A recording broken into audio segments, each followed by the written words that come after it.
Hello बच्चों, कैसे हो आप सब। बायोलॉजी अच्छे से पढ़ रहे हो ना। मेरी लास्ट वीडियो अच्छे से देख ली होगी, याद भी कर लिया होगा, और नोट्स तो अपने आप बना रहे हो। कुछ चेंज महसूस कर रहे हो। जैसे मैंने कहा था, अगर आप ऐसे कर रहे हो तो आपको खुद पता चल रहा होगा कि कैसे हमको नोट्स बनाते बनाते सब कुछ याद हो रहा है। और मैं हर क्लास में जो अभी हम वीडियो करेंगे उसमें पहली वाली वीडियो को लिंक करेंगे।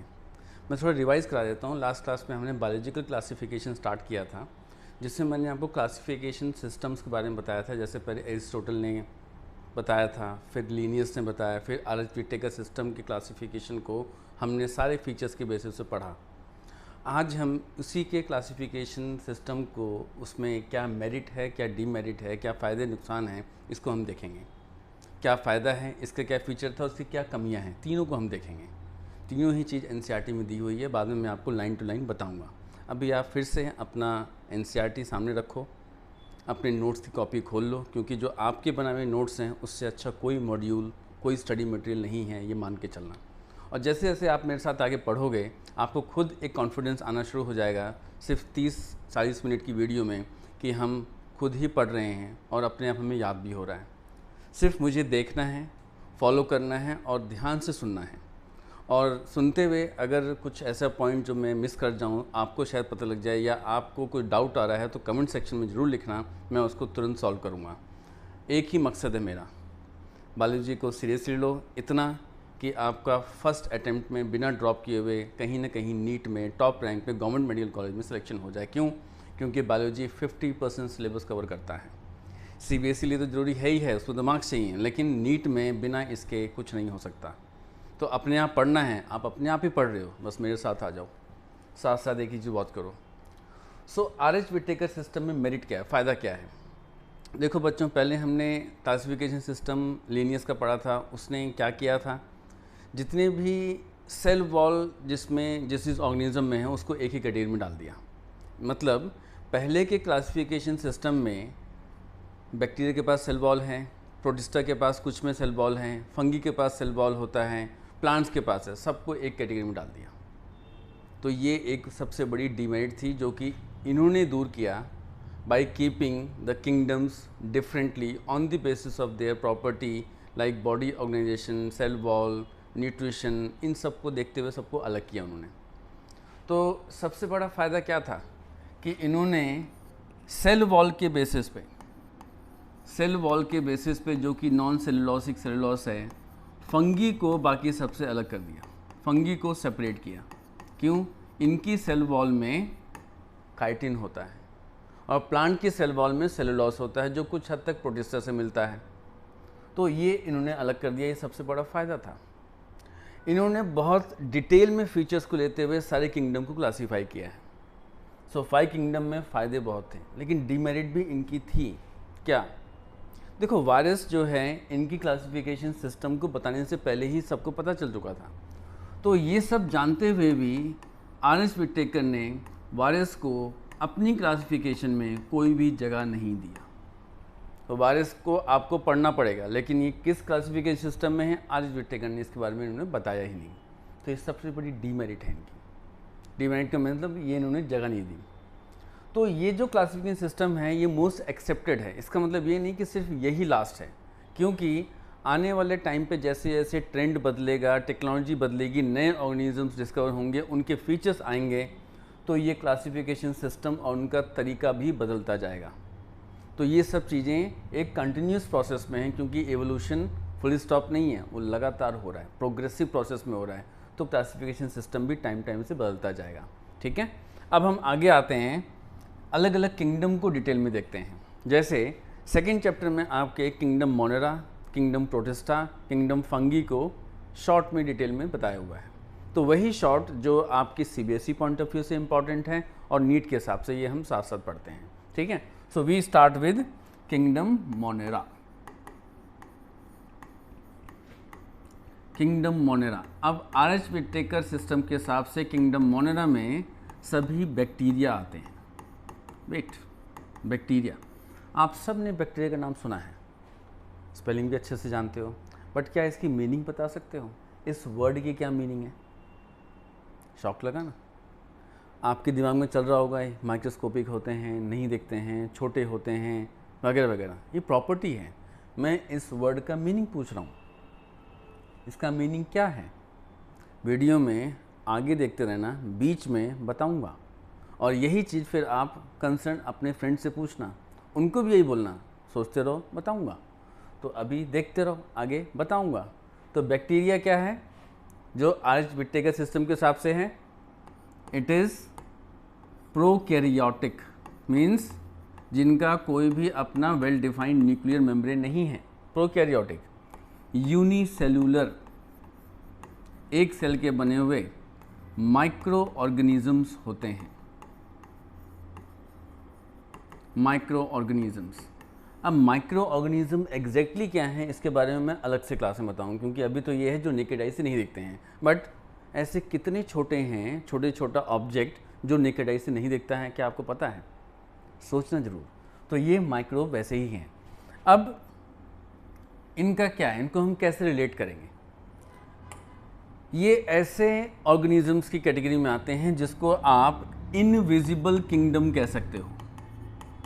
ये इनविजिबल किंगडम में है, मीन्स एक ऐसा साम्राज्य जिसमें हज़ारों स्पीशीज़ हैं लेकिन दिखते ही नहीं हैं।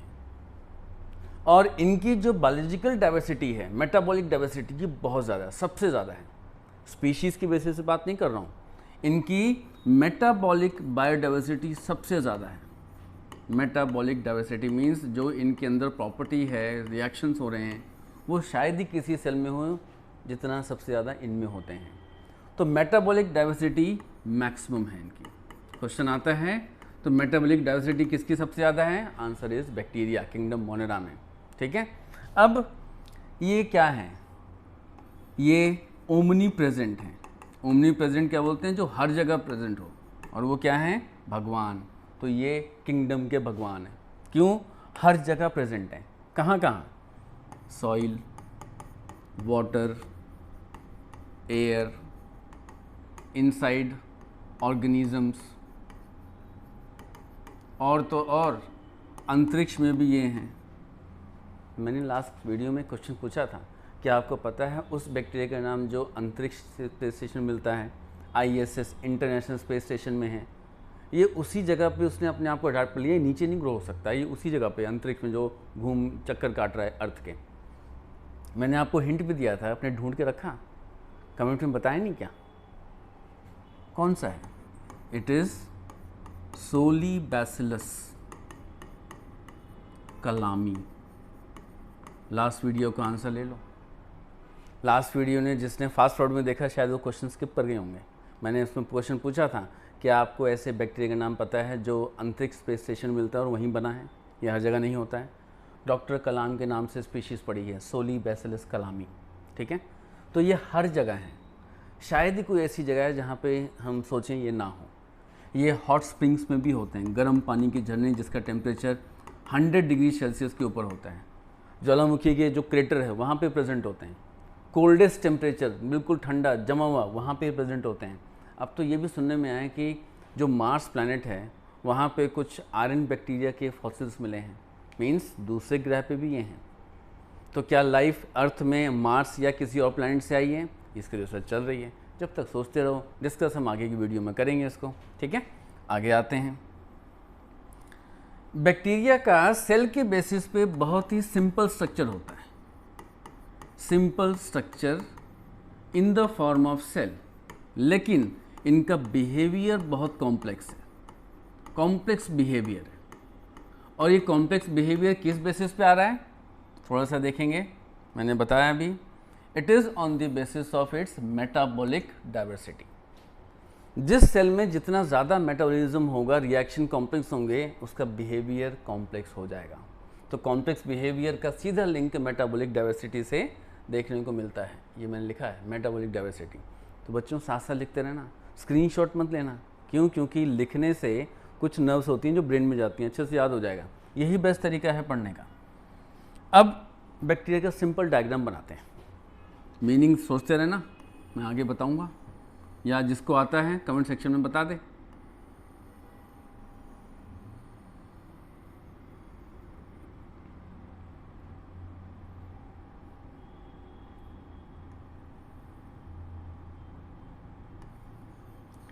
ये एक सिंपल बैक्टीरिया का स्ट्रक्चर है, सेल का सिंपल प्रोकैरियोटिक स्ट्रक्चर।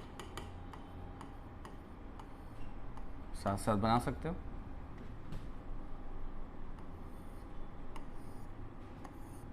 बाकी इस स्ट्रक्चर का डिटेल हम चैप्टर 8 में पढ़ेंगे, स्ट्रक्चर ऑफ सेल। ये हमने सिंपल बैक्टीरिया बनाया, ई कोलाई ऐसा ही होता है रॉड शेप में। देखो सेल वॉल, याद है सेल वॉल किससे बनी होती है बैक्टीरिया की, मैंने बताया था लास्ट वीडियो में, पॉलीसेकेराइड एंड अमीनो एसिड। देखो फिर रिवाइज करा रहा हूँ, ध्यान से सुनो, सुनते सुनते याद हो जाएगा। पॉलीसेकेराइड अमीनो एसिड जिसको नाग और NAM N acetyl glucosamine and muramic acid कहते हैं, या कंबाइंड फॉर्म में पेप्टिडोग्लाइकैन कहते हैं। ये सेल वॉल बनी होती है। फिर से लिख देता हूँ, देखो और लिखते रहो, पेप्टिडोग्लाइकैन NAG/NAM सेल वॉल बनी होती है। अंदर क्या है, सेल मेम्ब्रेन। सेल मेम्ब्रेन एक जगह से डिप्रेस्ड है, इसको मीसोसोम कहते हैं, मीसोसोम। बाहर इसका चलने के लिए फ्लैजला है, अंदर साइटोप्लाज्म जैसे कि बाकी सेल का होता है, और ये इसका DNA है या क्रोमोसोम कह सकते हो, सिंगल क्रोमोसोम है जो मीसोसोम से बाइंड है।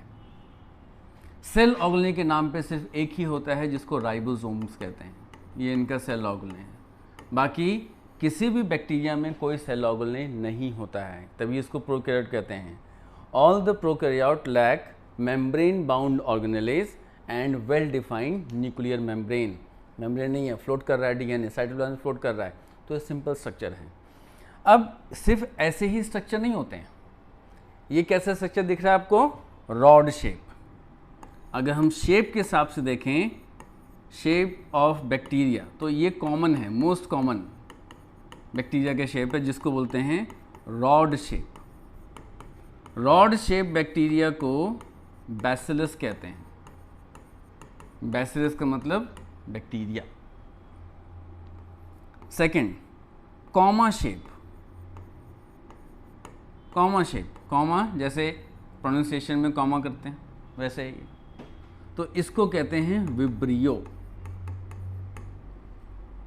कुछ नाम याद आ रहा है ऐसे बैक्टीरिया का? एग्जाम्पल क्या है, विब्रियो कॉलरे, ये कॉलरा डिजीज़ को कॉज करता है। तो कॉलरे, कॉलरे क्या हो गया, बीमारी, हैजा। विब्रियो शेप है तो ये कॉलरा को कॉज कर रहा है। यहाँ पे लिखें तो डिप्लोबैसिलस, ये बैक्टीरिया का नाम हो जाता है। तो बैक्टीरिया के नाम में कहीं ऐसा तो गेस नहीं कर रहे आप कि शेप का नाम जीनस में आ रहा है? बिल्कुल राइट, शॉर्टकट है, लिख लो। जो जीनस के नेम्स हैं वो शेप के बेसिस पे सबसे ज़्यादा डिज़ाइन किए जाते हैं। ये आ रहा है। फिर देखो आगे थर्ड शेप देखते हैं। ये उनके लिए भी ज़रूरी है जो शायद पैथोलॉजी कर रहे हैं MBBS के लिए, कुछ नाम याद होने में हेल्प मिलेगा उनको। Third, spiral. स्पाइरल जैसे टेलीफोन की वायर होती है, लैंडलाइन ना। एग्जाम्पल क्या है, रोडोस्पाइरलम। रोडोस्पाइरलम देखो स्पाइरल शेप में आ रहा है। And fourth, कोकस। कोकस क्या होता है, राउंड, गोल, राउंड शेप्ड। राउंड शेप के बैक्टीरिया हैं तो उसको कोकस कहते हैं। एग्जाम्पल क्या है, स्ट्रेप्टोकोकस निमोनिये। स्ट्रेप्टोकोकस निमोनिये, निमोनिया कॉज कर रहा है। कौन सा बैक्टीरिया, शेप कैसा है, कोकस, राउंड। स्ट्रेप्टो होता है चेन, ये ऐसे, ये स्ट्रेप्टो होता है, ऐसा बैक्टीरिया निमोनिया कॉज करता है। तो आप वर्ड की मीनिंग से काफ़ी कुछ हद तक स्पीशीज़ के पढ़ लिया तो आप इसके बारे में गेस कर सकते हो। निमोनिया डिजीज़ कौन से, राउंड में, चेन में बैक्टीरिया। तो ये बच्चों 4 शेप की बैक्टीरिया आपको लर्न करना है। फिर से रिवाइज कराता हूँ। रॉड शेप में बैसिलस है, कॉमा शेप में विब्रियो है, स्पाइरल शेप है और कोकस या राउंड शेप में है। ठीक है, आगे चलते हैं।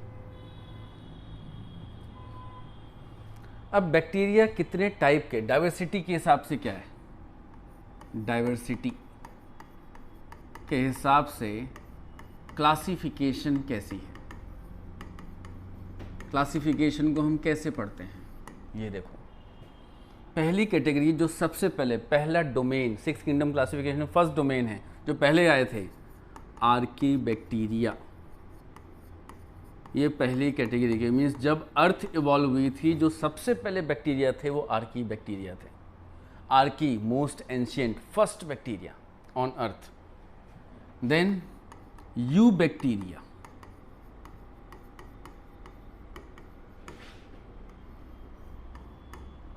माइकोप्लाज्मा, ये अलग कैटेगरी है। तीन मेन कैटेगरी को हम पढ़ेंगे जो एनसीईआरटी में मेंशन्ड है, बाकी कैटेगरी बहुत सारी हैं।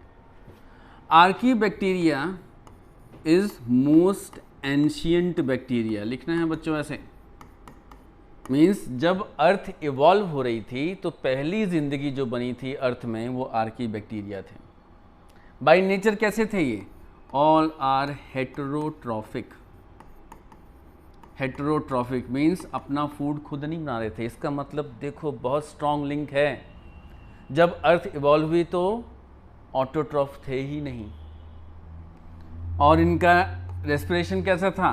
Totally anaerobic.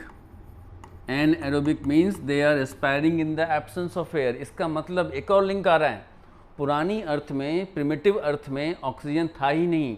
प्रिमिटिव अर्थ में रिड्यूसिंग एटमॉस्फेयर था, नो ऑक्सीजन, तभी बिना ऑक्सीजन के ये पहले जिंदा थे। इसका मतलब ऑक्सीजन रिलीज करने वाले ऑर्गेनिज्म इनके बाद आए हैं। वो कहाँ आए हैं अभी बताता हूँ। तो जितने भी आर्कीबैक्टीरिया हैं सबके सब हेटेरोट्रॉफिक हैं, एनएरोबिक हैं, और सबसे इम्पॉर्टेंट बच्चों लिखना है ध्यान से, टफ या हार्श कंडीशंस में ये सर्वाइव करते हैं। मीन्स ये जहाँ भी रहते हैं वो कंडीशन नॉर्मल के लिए सही नहीं है। हम जैसे लोग बिल्कुल सोच भी नहीं सकते ये ऐसी जगह रहते हैं। तो हार्श कंडीशंस में रहने वाले बैक्टीरिया कौन से हैं? इनकी कैटेगरी देखो, तीन कैटेगरी, सब साथ साथ। मेमोरी मैप साथ साथ लिखते चलो, साथ साथ बनेगा और बहुत जल्दी याद होगा। आपका मॉड्यूल यहाँ होना चाहिए। मॉड्यूल हाथ में रखोगे और कोने में रख दोगे, उसका लेना लेना बराबर है। Self made notes is always working best. तो देखो अब हार्श कंडीशंस, टफ कंडीशन में कौन कौन सी कैटेगरी के बैक्टीरिया हैं? सबसे पहले हेलोफाइल्स, मैं सारा डिटेल में बताऊंगा अभी। थर्मो एसिडोफाइल्स,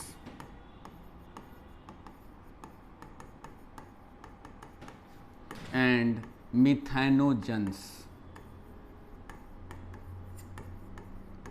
इन वर्ड्स को ऐसे लिखना बच्चों जैसे मैं लिख रहा हूँ। मैं आपको वर्ड मीनिंग के साथ क्लियर करूँगा, आपको रट्टा मारने की आदत छुड़वा दूंगा। रट्टा तो बिल्कुल मारना ही नहीं है, बायोलॉजी में रट्टा नहीं मार सकते आप। देखो फाइल्स का मतलब होता है लविंग, हेलो का मतलब होता है सॉल्ट। यस, काफ़ी कुछ गेस कर रहे हो ना अभी। ये ऐसे आर्कीबैक्टीरिया हैं, ये ऐसे एनारोबिक ऑर्गेनिज्म हैं जो हाई सॉल्ट कंडीशन में रहना पसंद करते हैं। सॉल्टी कंडीशन में। अब सॉल्टी कंडीशन दिमाग में सोचो क्या आ रहा है। हमारे घर के अंदर जो जार में नमक होता है उसमें नहीं, उसमें बैक्टीरिया नहीं है। बाहर कहाँ पे ऐसे हो सकता है? समुद्र किनारे, समुद्र में, लेगून में, कीचड़ में, राइट। तो ऐसे कीचड़ में कौन रह सकता है? कोई नहीं, ऑक्सीजन नहीं है, तो ये सर्वाइव करते हैं। So these are the bacteria surviving in high salt rich conditions like lagoon, marine forms हैं, ये वहाँ रहना पसंद करते हैं, कोई दिक्कत नहीं आती इनको। थर्मो का मतलब होता है बेटा हीट। एसिडिक कंडीशन है, एसिडिक कंडीशन में आने तेजाबी, पीएच कम है। फाइल्स लविंग, इनका अजीब प्यार है। कहाँ कहाँ पे प्यार करके वे रह रहे हैं आराम से, जहाँ सोच नहीं सकते वहाँ ये प्यार कर रहे हैं। कहाँ ये जनाब को कीचड़ से फुर्सत मिली थी, अब दूसरा जाके देखा तो ये गर्मी में, हाई टेम्परेचर में और तेज़ाब में ज़िंदा है। भाई ऐसे कोई होता है क्या? ये ऐसे ही हैं, टफ एडाप्टेशन का रखी है उन्होंने, डल मिल गए हैं। आपको भी क्या नीट की हीट फील हो रही है? नीट की हीट फील करना बहुत ज़रूरी है, क्योंकि जितनी हीट फील होगी उतना स्ट्रॉन्ग तरीके से पढ़ा जाएगा। अगर ठंडे रहोगे तो आज का कल, कल का परसों, क्या बोलोगे? आज करे सो काल कर, काल करे सो परसों। जल्दी जल्दी क्यों करें जब ड्रॉप करना है कई बरसों। ऐसे नहीं करना है, ड्रॉप को सोचना भी नहीं है, अभी करना है। इन बैक्टीरिया से सीखना है हमको कैसे करना है। देखो, थर्मो एसिडोफाइल्स कंडीशंस क्या आ रही है?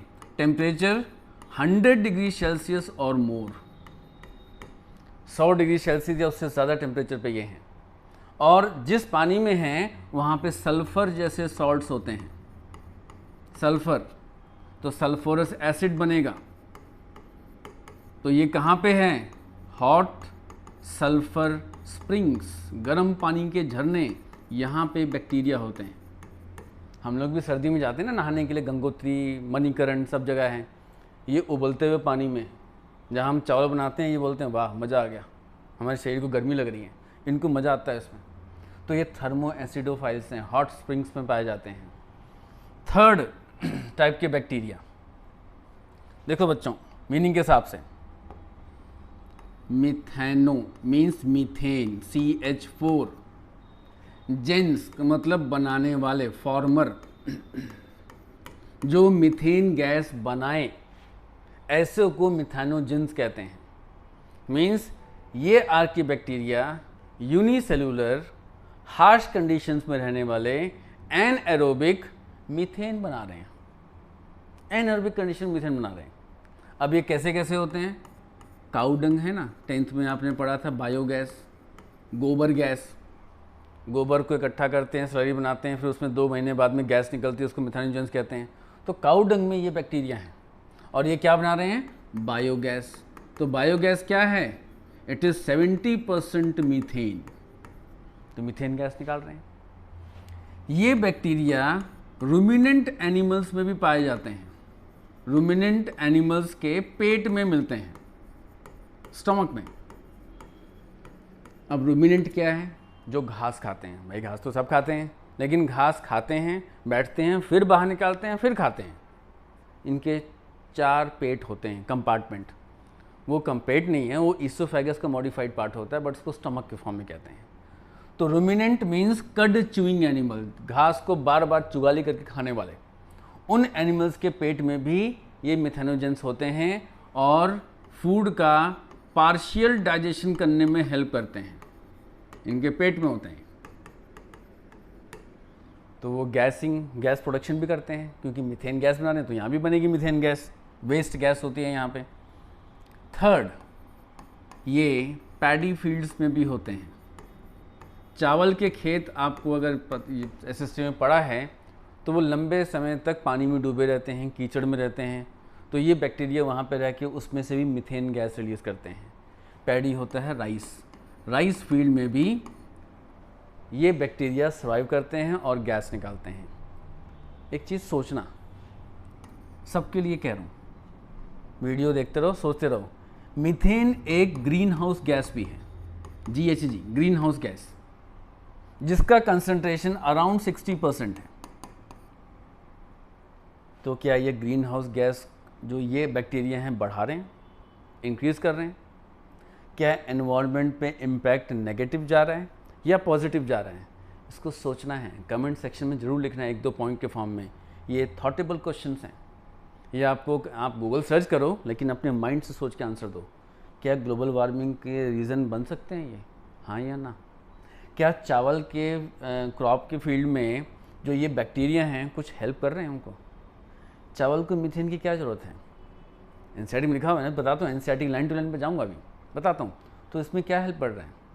चलो यहाँ पे एनिमल्स में तो गैस निकलती है, फार्टिंग होती है, वो निकल जाती है। यहाँ पे बायोगैस बन रही है, पौधे में, यहाँ पे क्या फ़ायदा हो रहा है इनको? ये सोच के कमेंट सेक्शन में ज़रूर लिखना है, ठीक है? तो ये सारे आर्कीबैक्टीरिया हैं। अब एक सवाल और कि ऐसा इनमें क्या है, और ये सेम सवाल क्लास 12th की इकोलॉजी में पूछा जा रहा है, तो इसलिए पहले मैं स्टार डाल के लिख रहा हूँ कि ऐसा इनमें क्या है आर्कीबैक्टीरिया में कि ये हार्श कंडीशंस में भी आराम से सर्वाइव कर जाते हैं। इनको कोई दिक्कत नहीं होती, नहीं तो अगर हम 70 डिग्री सेल्सियस में हाथ डुबाएं तो हाथ जल जाता है, सीवियर बर्न होता है। इनमें कुछ नहीं है। आंसर बहुत सिंपल है। इनका जो सेल वॉल है, सेल वॉल का जो स्ट्रक्चर है वो नॉर्मल बैक्टीरिया से थोड़ा सा अलग है। अगेन रिपीट करता हूँ, लास्ट वीडियो में हमने देखा था बैक्टीरिया की सेल वॉल पेप्टिडोग्लाइकेन या पॉलीसेकेराइड और शुगर या अमीनो एसिड से मिलकर बनी होती है। यहाँ पे कुछ और भी है। They have very tough cell wall structure, क्योंकि बैक्टीरिया को सबसे बाहर सेल वॉल रोका हुआ है, सबसे पहले प्रोटेक्शन ले रहे सेल वॉल, और अगर वो सॉफ्ट हो गया तो अंदर बैक्टीरिया जिंदा नहीं रहेगा। तो सेल वॉल इनका बहुत टफ होता है। Cell wall structure is tough and resistant, ये हर चीज़ को रोकने की शक्ति रखता है, रेजिस्टेंट है। तो इसकी वजह से ये हार्श कंडीशंस में चाहे कोई भी हो आराम से सर्वाइव कर जाते हैं। अब इनके सेल वॉल में ऐसा क्या होता है ये मैं आपको स्ट्रक्चर ऑफ सेल में डिटेल में बताऊंगा, लेकिन तब तक सोचते रहना है, ठीक है। अब आर्की बैक्टीरिया तक मैंने आपको बता दिया है। अब इसी चीज़ को हम एनसीईआरटी में लाइन टू लाइन देखते हैं कि आपको और अच्छे से समझ में आ गया। इसको देखते हैं, ठीक है।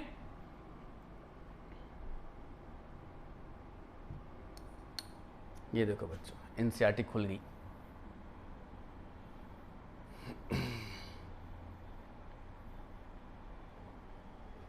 ये हमने पढ़ा था R H. Whittaker system of classification में,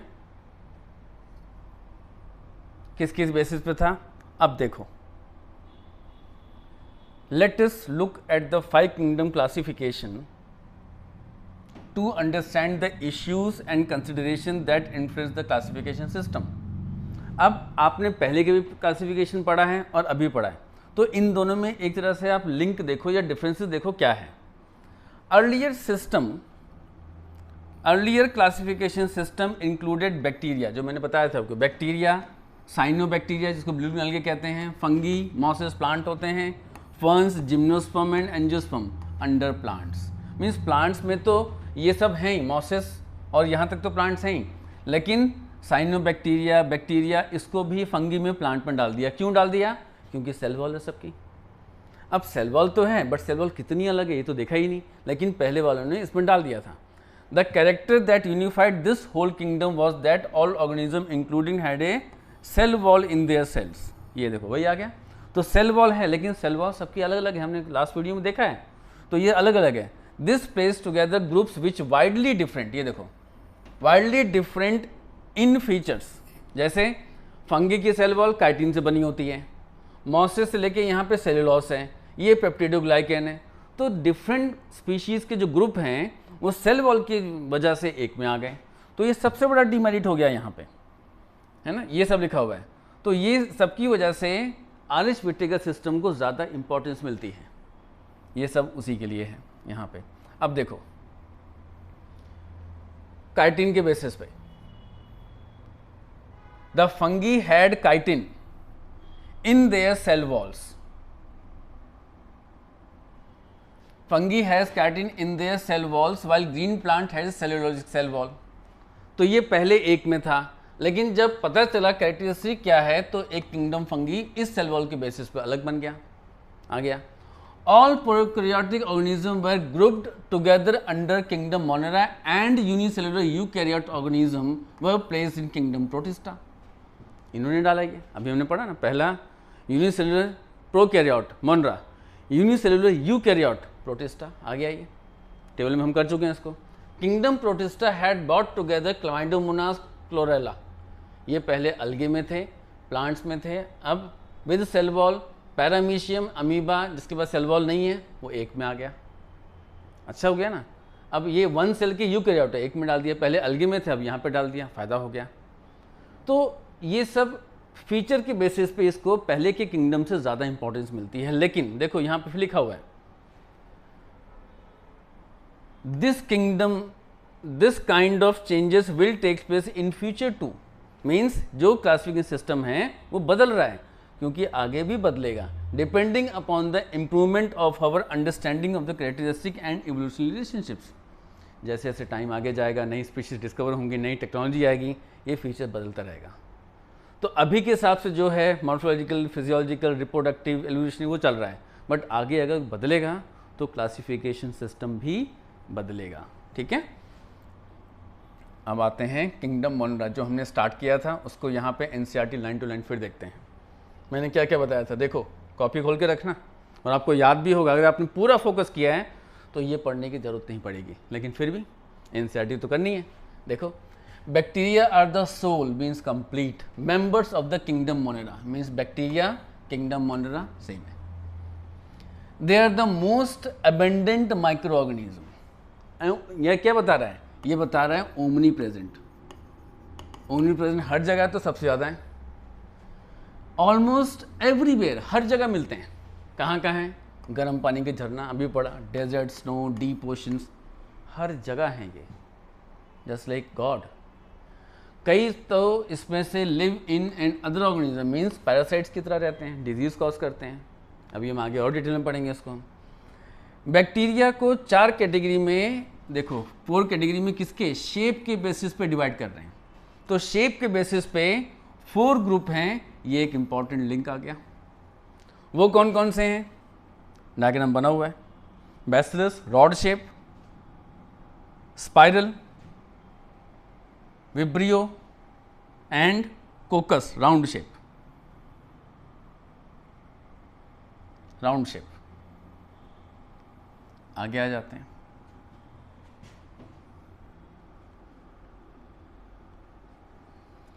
बैक्टीरिया सिंपल है but they are very complex in behaviour. मैंने बता दिया था, सिंपल स्ट्रक्चर है लेकिन बिहेवियर बहुत कॉम्प्लेक्स है।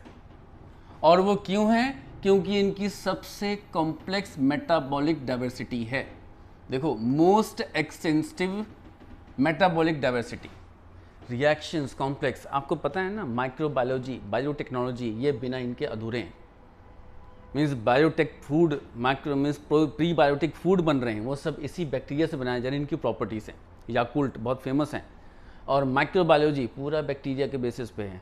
इन फ्यूचर आने वाले टाइम पे बहुत सारे ऐसे फूड ऑर्गेनिक बनेंगे जो बैक्टीरिया से एक्सट्रैक्ट किए जाएंगे, हम खाएंगे उनको।